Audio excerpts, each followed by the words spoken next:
Red breaking ని చూస్తున్నాం. YCP ఎన్నికల మేనిఫెస్టో విడుదల చేశారు సీఎం జగన్. తాడేపల్లిగూడెంలోని పార్టీ కార్యాలయంలో కీలక నేతలతో కలిసి లాంఛనంగా ప్రకటించారు. ప్రధానంగా విద్య, వైద్య, వ్యవసాయం, పేదలందరికీ పక్కా ఇళ్లపై స్పష్టమైన హామీ ఇచ్చారు జగన్. మేనిఫెస్టో అంటే పవిత్రమైన గ్రంథమని, భగవద్గీత, బైబిల్, ఖురాన్గా భావించామని చెప్పారు జగన్. 58 నెలలు హామీలు అమలు చేసిన తీరు చరిత్రలోనే నిలిచిపోతుందని చెప్పారు. మోసపూరిత హామీలతో చంద్రబాబుతో పోటీ పడలేకపోతున్నామన్నారు. చరిత్రహీనుడుగా మిగిలిపోకుండా ఉండేందుకు చేయగలిగింది మాత్రమే చెప్పారని, అది చేసి చూపించారని కూడా అన్నారు. ఎన్నికల్లో లబ్ధి పొందేందుకు ఓట్ల కోసం అసాధ్యమైన హామీలు ఇవ్వడం తనకు చేత కాదని జగన్ చెప్పారు. ఈ విషయంలో చంద్రబాబుతో పోటీ పడలేనంటూ తెలిపారు జగన్.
రెడ్ బ్రేకింగ్ ని చూస్తున్న వైసీపీ ఎన్నికల మేనిఫెస్టో విడుదల చేశారు సీఎం జగన్. తాడేపల్లిగూడెంలోని పార్టీ కార్యాలయంలో కీలక నేతలతో కలిసి లాంఛనంగా ప్రకటించారు. ప్రధానంగా విద్య, వైద్య, వ్యవసాయం, పేదలందరికీ పక్క ఇళ్లపై స్పష్టమైన హామీ ఇచ్చారు. మేనిఫెస్టో అంటే పవిత్రమైన గ్రంథమని, భగవద్గీత, బైబిల్, ఖురాన్గా భావించామని తెలిపారు జగన్. 58 నెలల్లో హామీలు అమలు చేసిన తీరు చరిత్రలోనే నిలిచిపోతుందని అన్నారు. మోసపూరిత హామీలతో చంద్రబాబుతో పోటీ పడలేకపోయామన్నారు. చరిత్రహీనుడుగా మిగిలిపోకుండా ఉండేందుకు చేయగలిగింది మాత్రమే చెప్పారని, అది చేసి చూపించారని అన్నారు జగన్. ఎన్నికల్లో లబ్ధి పొందేందుకు ఓట్ల కోసం అసాధ్యమైన హామీలు ఇవ్వటం తనకు చేత కాదని, ఈ విషయంలో చంద్రబాబుతో పోటీ పడలేనని చెప్పారు జగన్. నవరత్నాల పాలనకు నిజంగా అర్థం చెబుతూ ఏకంగా ఈ 58 నెలల కాలంలోనే ఏకంగా 2,70,000 కోట్ల రూపాయలు, మళ్ళా రిపీట్ చేస్తా ఉన్నా, ఏకంగా 2,70,000 కోట్ల రూపాయలు డిబిటీగా, అంటే నేరుగా నా అక్క చెల్లెమ్మల కోసం నేను బటన్ నొక్కడం, నా అక్క చెల్లెమ్మల కుటుంబాల ఖాతాల్లోకి నేరుగా డబ్బులు వెళ్ళిపోవడం, నేరుగా వారి చేతికి అది అందడం. ఇది ఒక హిస్టరీ. 2,70,000 కోట్ల రూపాయలు ఈ మాదిరిగా నా అక్క చెల్లెమ్మలకు దేవుడి దయతో మంచి చేయగలిగాం. పేదల ఆత్మగౌరవాన్ని, అవ్వాతాతల ఆత్మాభిమానాన్ని ఎరిగిన వాడిగా వాళ్ళ ఇంటికి ఈ పథకాలన్నీ డోర్ డెలివరీ చేసిన పరిస్థితులు కూడా ఈ 58 నెలల కాలంలోనే. 2019లో మనం మేనిఫెస్టో రిలీజ్ చేసేటప్పుడు కూడా చాలా మంది మన వాళ్ళల్లో కూడా నాతో అన్నారు, సాధ్యమేనా ఇది అని. ఎందుకనంటే 2019లో మనం చెప్పిన ఈ మాటలు, చెప్పిన ఈ హామీలు ఏదైతే ఉన్నాయో, ఆ తర్వాత ఈ 58లో ఏదైతే మనం ఇంప్లిమెంట్ చేశామో, గతంలో ఆంధ్ర రాష్ట్ర హిస్టరీలో ఎప్పుడు జరగల. ఈ మాదిరిగా ఈ స్కీములు రావడం కానీ, ఈ మాదిరిగా ఈ బటన్లు నొక్కడం కానీ, ఈ మాదిరిగా ముందుగానే క్యాలెండర్లో ఏ నెలలో ఏ స్కీమ్ ఇస్తాము అని ముందే చెప్పి ఆ నెలలో ఆ స్కీములు కరెక్ట్ గా పోయేట్టుగా చేయడం గాని, ఇవన్నీ ఎప్పుడు గతంలో ఆంధ్ర రాష్ట్ర చరిత్రలో ఎప్పుడు జరగల. అవన్నీ కూడా ఈ 58 నెలల కాలంలోనే జరిగాయి. 2014లో నాకు బాగా గుర్తుంది. చంద్రబాబు నాయుడు గారు విపరీతమైన మోసపూరిత హామీలు ఇస్తా ఉన్నారు. ఆయన ఇస్తా ఉన్నాడు, మనం కూడా ఇవ్వకపోతే ఎలా, మన సంగతి మనం చూసుకుందాం, ఫస్ట్ అయితే హామీలు ఇచ్చేద్దాం అని కూడా నా శ్రేయోభిలాషులే, నా మంచి కోసమే కూడా సలహాలు కూడా ఇచ్చారు. కానీ ఆ రోజు నేను చేయలా. ఆ రోజు కూడా నేను చేయగలిగినటివి మాత్రమే చెప్పా. చంద్రబాబు నాయుడుతో నేను పోటీ పడలేకపోయా.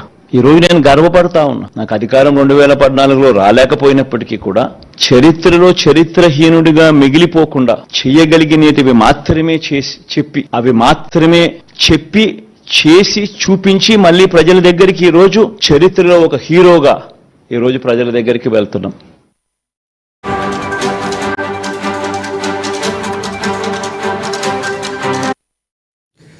రైట్, వైసీపీ ఎన్నికల మేనిఫెస్టోని విడుదల చేశారు ఏపీ సీఎం జగన్. దీనికి సంబంధించి పూర్తి అప్డేట్స్ అందించేందుకు మా ఇన్పుట్ ఎడిటర్ శ్రీనివాస్ మనకు అందుబాటులో ఉన్నారు. ఎస్ సార్, శ్రీనివాస్ చెప్పండి. చాలా కాన్ఫిడెంట్గా మేనిఫెస్టోని జగన్ విడుదల చేసినట్టు మనకు కనిపిస్తూ ఉంది. అంటే గతంలో ఏం చేశామో అవన్నీ చూపిస్తూ కూడా జనాల్లోకి వెళ్తున్నాం.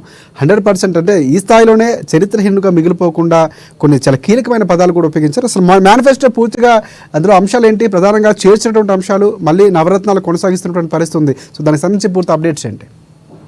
రైట్ రాజశేఖర్, కొద్దిసేపటి క్రితమే వైఎస్ఆర్ కాంగ్రెస్ పార్టీ తన మేనిఫెస్టో జరిగింది. తాడేపల్లి వేదికగా వైఎస్ఆర్ కాంగ్రెస్ పార్టీ కేంద్ర కార్యాలయంలో ముఖ్యమంత్రి జగన్మోహన్ రెడ్డి పార్టీ మేనిఫెస్టోను విడుదల చేయడం జరిగింది. ముఖ్యంగా మేనిఫెస్టో మనం ఒకసారి గమనిస్తే కనుక 9 హామీలతోని ఈ మేనిఫెస్టో ఉంది.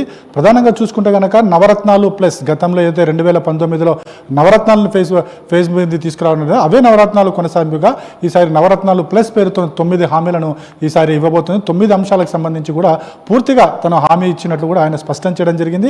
ప్రధానంగా ఆయన ఏదైతే అలవిగానే హామీలు తాను ఇవ్వబోనని చెప్పేసి కూడా స్పష్టం చేయడం జరిగింది. 2019లో తాను ఏం చెప్పానో అవన్నీ కూడా 99% పూర్తిగా చేసే తాను ఎలక్షన్లోకి వస్తున్నాను, తద్వారా ప్రజల ముందుకు తాను ఒక హీరోలాగా ముందుకు వస్తున్నానని చెప్పేసి కూడా ఆయన తన మాటల్లో చెప్పడం జరిగింది. మొత్తానికి చూసుకుంటే కనుక ఏదైతే ఈసారి మేనిఫెస్టోలో 9 అంశాలు ప్రధానంగా పేర్కొంది వైఎస్ఆర్ కాంగ్రెస్ పార్టీ, విద్య, వ్యవసాయం, అదేవిధంగా వైద్యము, అదేవిధంగా మనం చూసుకుంటే కనుక ఉన్నత విద్యకు, అభివృద్ధికి, అదేవిధంగా పేదలందరికీ ఇళ్లు అందించాలన్న ఒకే ఒక దృఢకల్పంతో కావచ్చు, అదేవిధంగా నాడు నేడు పాఠశాలల విషయంలో కావచ్చు, అదేవిధంగా మహిళలకు సంబంధించి మహిళా సాధికారకు సంబంధించి కావచ్చు, అదేవిధంగా సామాజిక భద్రత, ఇవన్నీ అంశాలను కూడా దృష్టిలో పెట్టుకుని 9 హామీల మీద ముఖ్యమంత్రి జగన్మోహన్ రెడ్డి తన మేనిఫెస్టోను ప్రకటించడం జరిగింది. అందులో మనం చూసుకుంటే కనుక ప్రధానంగా విద్య, వైద్యం, వ్యవసాయం ఈ మూడింటికి కూడా ప్రధాన భూమిక ఇక్కడ ఇవ్వడం జరిగిందని చెప్పొచ్చు రాజశేఖర్. అయితే మనం ఒకసారి చూసుకుంటే కనుక గత 2019లో ఇచ్చిన హామీలు కావచ్చు, మేనిఫెస్టో కావచ్చు,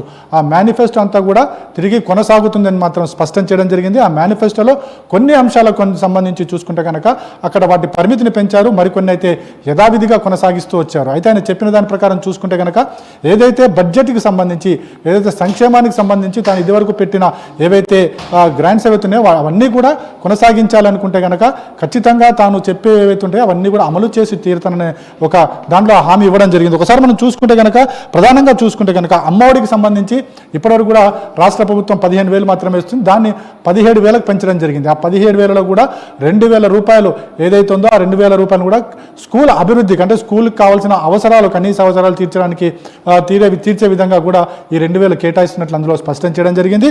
అదేవిధంగా మనం చూసుకుంటే కనుక 0 వడ్డీకి సంబంధించి కూడా ఆ 0 వడ్డీ కొనసాగుతుంది. ఏదైతే మహిళలకు ఇచ్చే కావచ్చు, పొదుపు సంఘాలకు కావచ్చు, ఏవైతే ఇస్తున్నారో ఆ 0 వడ్డీ కూడా కొనసాగుతుంది పథకం అని చెప్పేసి కూడా స్పష్టం చేయడం జరిగింది. అదేవిధంగా కళ్యాణమస్తు కావచ్చు, షాదీ ముబారక్ కావచ్చు, వీటన్నిటిని కూడా కొనసాగిస్తామని చెప్పేసి స్పష్టం చేయడం జరిగింది. అదేవిధంగా కాపు నేస్తానికి సంబంధించి ఏదైతే కాపు నేస్తం పేరిట ఏదైతే ఆ సామాజిక వర్గానికి ఇప్పటివరకు కూడా 60,000 రూపాయలు ఏదైతే లోన్లు ఇస్తున్నారో వాటిని సంఖ్య కూడా వాటిని పెంచడం జరిగింది. దాన్ని 1,20,000 రూపాయల వరకు పెంచుతూ నిర్ణయం తీసుకోవడం జరిగింది. అదేవిధంగా మనకి చూసుకుంటే కనుక చేయుతకు సంబంధించి కూడా ఇప్పటివరకు కూడా 75,000 రూపాయలు రుణం మాత్రమే ఇచ్చి దాన్ని 1,50,000 పెంచుతూ కూడా నిర్ణయం తీసుకున్నట్లు కూడా మేనిఫెస్టోలో చెప్పడం జరిగింది. ఇక మరొకటి చూసుకుంటే కనుక ఏదైతే గతంలో ఇస్తున్న వాహన మిత్ర కావచ్చు, అదేవిధంగా మత్స్యకారులకు ఇస్తున్న రుణాలు కావచ్చు, లేక వారికి ఇస్తున్న ఇతర ఏవైతే సంక్షేమ కార్యక్రమాలు ఏవైతున్నాయో అవన్నీ కూడా కొనసాగిస్తానని చెప్పేసి కూడా స్పష్టం చేయడం జరిగింది.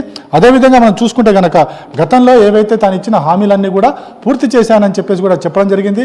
అయితే చివరి 2 సంవత్సరాలు అంటే రాబోయే చివరి ఈ రోజుకెళ్ళి ఇప్పటికెళ్ళి తీసుకుంటే కనుక ఈ ఎన్నికలు ముగిసి మళ్ళీ 2029 ఎన్నికలు వచ్చేటప్పటికి 2028-29 నాటికి మరిన్ని పథకాలకు సంబంధించి వాటి పరిమితిని కూడా పెంచుతానని చెప్పేసి కూడా జగన్మోహన్ రెడ్డి హామీ ఇవ్వడం జరిగింది. మొత్తానికి చూసుకుంటే కనుక అభివృద్ధి సంక్షేమ పథకాలు కొనసాగిస్తూనే అభివృద్ధి కూడా 2 కళ్ళుగా అంటే అటు అభివృద్ధి సంక్షేమం 2 కళ్ళుగా కూడా తను రాష్ట్రాన్ని ముందుకు తీసుకెళ్తానని చెప్పేసి కూడా ముఖ్యమంత్రి జగన్మోహన్ రెడ్డి తన హామీల్లో ఇవ్వడం జరిగింది. అదేవిధంగా ప్రధానంగా చూసుకుంటే కనుక ఏదైతే కాంట్రాక్ట్ ఉద్యోగులకు సంబంధించి దాదాపు 2 లక్షల పైచిలకు కాంట్రాక్ట్ ఉద్యోగులు ఉన్నారో వారందరికీ కూడా ఏదైతే ప్రభుత్వం ప్రకటించిన పథకాలన్నీ కూడా వర్తించేలా నిర్ణయం తీసుకుంటామని చెప్పేసి కూడా తన మేనిఫెస్టోలో చెప్పడం జరిగింది. మొత్తానికి చూసుకుంటే కనుక ఏదైతే ఇప్పటివరకు వైఎస్ఆర్ కాంగ్రెస్ పార్టీని చెప్పిన ఏవైతే హామీలు కావచ్చు, సంక్షేమ పథకాలు కావచ్చు, అభివృద్ధి కార్యక్రమాలు కావచ్చు, వాటన్నిటిని కూడా కొనసాగిస్తూనే వాటి పరిమితి కూడా పెంచామని చెప్పేసి కూడా స్పష్టం చేయడం జరిగింది.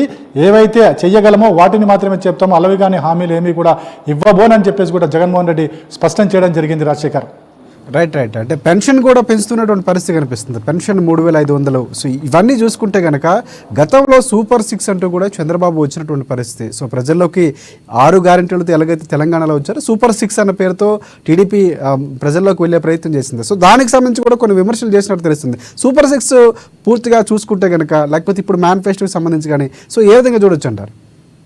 రైట్, ఏదైతే మనం చూస్తున్నామో జగన్మోహన్ రెడ్డి తన మేనిఫెస్టోకి సంబంధించి దాదాపుగా 2 గంటల పాటు మాట్లాడడం జరిగింది. ఆ 2 గంటల్లో మొదటి గంట అంతా కూడా ప్రతిపక్షాల మీద, అంటే చంద్రబాబు కావచ్చు, అటు బీజేపీ కావచ్చు, లేకపోతే జనసేన కావచ్చు, కాంగ్రెస్ పార్టీ కావచ్చు, వాటన్నిటి మీద కూడా విమర్శలు చేయడం జరిగింది. ప్రధానంగా ఏదైతే టీడీపీ కూటమి తీసుకొస్తున్న సూపర్ 6 మేనిఫెస్టో అవుతుందో దాని మీద మాత్రం తీవ్ర విమర్శలు చేశారని చెప్పొచ్చు. ఎందుకంటే గతంలో తాను అమలు చేస్తున్న ఏవైతే సంక్షేమ పథకాలకు సంబంధించి చంద్రబాబు నాయుడు కావచ్చు, జనసేన కావచ్చు, బీజేపీ నేతలు విమర్శించడం జరిగింది. అసలు ఈ పథకాలు ఎలా అమలు చేస్తారు, దీనికి కావాల్సిన నిధులు ఎక్కడున్నాయని చెప్పేసి తనని ప్రశ్నించిన ఈ కూటమి నేతలే ఇప్పుడు మళ్ళీ అలవికాని హామీలు ఇస్తున్నారు. సూపర్ 6 పేరుతోని దాదాపు 1,20,000 కోట్ల రూపాయలు ఖర్చు అయ్యే పథకాలు ఇక్కడ తీసుకొస్తాము, ప్రజలకు అందిస్తామని చెప్పేసి చెప్పడం ఏదైతుందో అది ఖచ్చితంగా మోసపూరితమైనది అని చెప్పేసి కూడా జగన్మోహన్ రెడ్డి లెక్కలతో సహా చెప్పడం జరిగింది. ఎందుకంటే గత 5 ఏళ్లలో తన ప్రభుత్వం తీసుకొచ్చిన పథకాలు, దానికి సంబంధించి ఖర్చు ఏ విధంగా జరిగింది, అదేవిధంగా రాష్ట్ర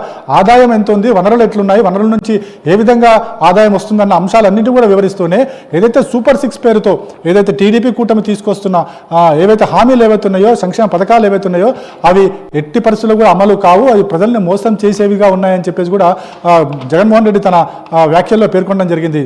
రాజశేఖర్, రైట్ అంటే ఫైనల్గా చూసుకుంటే దీనికి సంబంధించి బడ్జెట్ ఎంతవరకు అయ్యే అవకాశం ఉంది? సో ఖచ్చితంగా అమలయ్యే పథకాలు మాత్రమే పెడతామని చెప్పినటువంటి పరిస్థితి కూడా కనిపిస్తుంది. అంటే అదనంగా అంటే ఏదైతే 9 పథకాలు నవరత్నాల పేరుతో వచ్చినటువంటి పథకాలకు సంబంధించి సక్సెస్ అయినటువంటి పరిస్థితి, మళ్ళీ ముందుకు వెళ్తున్నాం. సో ఇది అదనంగా ఇచ్చే పథకాలు ఏమైనా కనిపిస్తున్నాయి? ప్రధానంగా విద్యా వైద్యంపై దృష్టి సారించిన నేపథ్యంలో సో అదనంగా ఏమైనా ఈసారి యాడ్ చేసినటువంటి మేనిఫెస్టోలో కనిపిస్తుందా?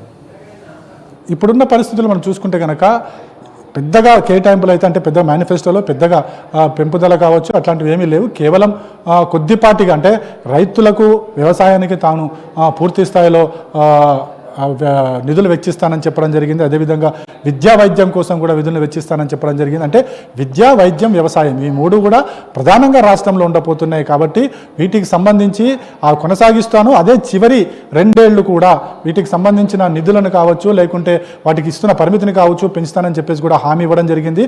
ఎందుకంటే ప్రస్తుతం ఉన్న రాష్ట్రానికి ఉన్న వనరులు కావచ్చు, ఆదాయం కావచ్చు, వీటన్నిటిని కూడా చూసుకున్న తర్వాత వీటిని కొనసాగించాలి. అదేవిధంగా కొనసాగించిన తర్వాత చివరి 2 ఏళ్లలో ఆదాయం వచ్చే దాన్ని బట్టి మళ్ళీ పెంపుదల ఉంటుందని చెప్పేసి కూడా చెప్పడం జరిగింది. అందుకోసమే మొదటి నుంచి కూడా జగన్మోహన్ రెడ్డి చెబుతూ వచ్చారు, తాను అలవిగానే హామీలు ఇవ్వబోను, రాష్ట్ర ఆదాయానికి సంబంధించి చూసుకునే తాను హామీలు ఇస్తానని చెప్పడం జరిగింది. ఇక మరోవైపు చూసుకుంటే కనుక ఈరోజు చేసిన మేనిఫెస్టోలో ప్రధానంగా కీలకంగా చర్చించుకోవాల్సింది ఆంధ్రప్రదేశ్ సంబంధించి రాజధానికి సంబంధించి కూడా జగన్మోహన్ రెడ్డి స్పష్టమైన హామీ మేనిఫెస్టోలో చెప్పడం జరిగింది. ప్రధానంగా ఏదైతే వైఎస్ఆర్ కాంగ్రెస్ పార్టీ ముందు నుంచి చెబుతూ వచ్చిందో విశాఖ రాజధానిగా కొనసాగుతుంది, పరిపాలన రాజధానిగా, అదేవిధంగా అమరావతిని శాసన రాజధానిగా, అదేవిధంగా కర్నూలు న్యాయ రాజధానిగా ఏదో చెప్తూ వచ్చామో అది ఖచ్చితంగా మేనిఫెస్టోలో పెట్టాము. ఈసారి ప్రజల ముందుకు వెళ్ళబోతున్నాము. ప్రజలు తమకు అంగీకరిస్తే కనుక ఖచ్చితంగా ఈ రాజధాని విషయం కూడా ఈసారి తేల్చేస్తామని చెప్పేసి కూడా చెప్పడం జరిగింది. మొత్తానికి చూసుకుంటే కనుక ఈరోజు జగన్మోహన్ రెడ్డి ప్రజల ముందు పెట్టిన మేనిఫెస్టో అవుతుందో మేనిఫెస్టో మీద ఇప్పుడు ప్రతిపక్ష పార్టీలు దృష్టి సారించాయని చెప్పొచ్చు. రాజశేఖర్, రాజధాని అంశం చాలా కీలకంగా అంటే మేనిఫెస్టోలో చేర్చడం, ముందుకు వెళ్ళడం అంటే ఖచ్చితంగా ప్రజల్ని ప్రసన్నం చేసుకోవడం అనేది కాకుండా క్లారిటీ ఇచ్చే ప్రయత్నం జగన్మోహన్ రెడ్డి చేశారనుకోవచ్చు. అలాగే దానికి సంబంధించి ప్రధానంగా ఎప్పటి నుంచి అంటే డేట్ కూడా చెప్పారు, కొన్ని 3,500 పథకానికి సంబంధించి జనవరి 1 నుంచే చేస్తాం, సో కొన్ని పెంచుకో అని చెప్పినటువంటి దానికి ఏమైనా సమయం కూడా మేనిఫెస్టోలో ఎక్స్ప్లెయిన్ చేసినటువంటి పరిస్థితి ఉందా? ఖచ్చితంగా, ఎందుకంటే రాజధానులకు సంబంధించి చూసుకుంటే కనుక జగన్మోహన్ రెడ్డి ముందు నుంచి చెప్తూ వచ్చారు, ఏదైతే తాను 3 రాజధానులు కోరుకుంటున్నాను, ముఖ్యంగా ఏదైతే విశాఖ ఏదైతుందో విశాఖకు సంబంధించి విశాఖ పరిపాలన రాజధానికి ఉంటే రాష్ట్ర అభివృద్ధి తొందరగా సాధ్యమవుతుంది, ఆ రాజధాని మీద నిధులు తక్కువ పెట్టుబడి పెట్టచ్చు, అదేవిధంగా ఇతర పెట్టుబడులు ఎక్కువగా ఆకర్షించే అవకాశం ఉంది కాబట్టి విశాఖను తాను రాజధానిగా తీసుకున్నాను, ముందు నుంచి చెప్తున్నాను, ఇప్పుడు కూడా అదే చెప్తున్నాను. ఖచ్చితంగా నెక్స్ట్ తాను ప్రమాణ స్వీకారం చేయబోయేది ఏదైతే పరిపాలన రాజధానిగా చెప్తున్నానో విశాఖలను చేస్తానని చెప్పేసి కూడా స్పష్టం చేయడం జరిగింది. అదేవిధంగా శాసన రాజధానిగా అమరావతి కొనసాగిస్తానని చెప్పడం జరిగింది, న్యాయ రాజధానిగా కర్నూలు ఉంటుందని చెప్పడం జరిగింది. అయితే ప్రతి దానికి కూడా ఏదైతే మేనిఫెస్టోలు కావచ్చు, సంక్షేమ పథకాలు కావచ్చు, అభివృద్ధి కార్యక్రమాలు కావచ్చు, వీటన్నింటి కూడా గతంలో ఏదైతే క్యాలెండర్ ఇవ్వడం జరిగిందో ఈసారి కూడా అధికారంలోకి వచ్చిన తర్వాత క్యాలెండర్ ఖచ్చితంగా ఉంటుంది. ఏ నెలలో ఏ పథకం ఉండబోతుంది, ఏ నెలలో ఏ అభివృద్ధి కార్యక్రమం చేయబోతాము, అదేవిధంగా ఏ ఏ కార్యక్రమాలు ఎప్పుడు ఉండబోతున్నాయి అనేది ఖచ్చితంగా తాము ఈసారి క్యాలెండర్లో గతంలో మాదిరిగా ఈసారి క్యాలెండర్లో కూడా పొందుపరుస్తామని చెప్పేసి కూడా జగన్మోహన్ రెడ్డి హామీ ఇవ్వడం జరిగింది. Rajasekhar. Right. Thanks for updates Srinivas.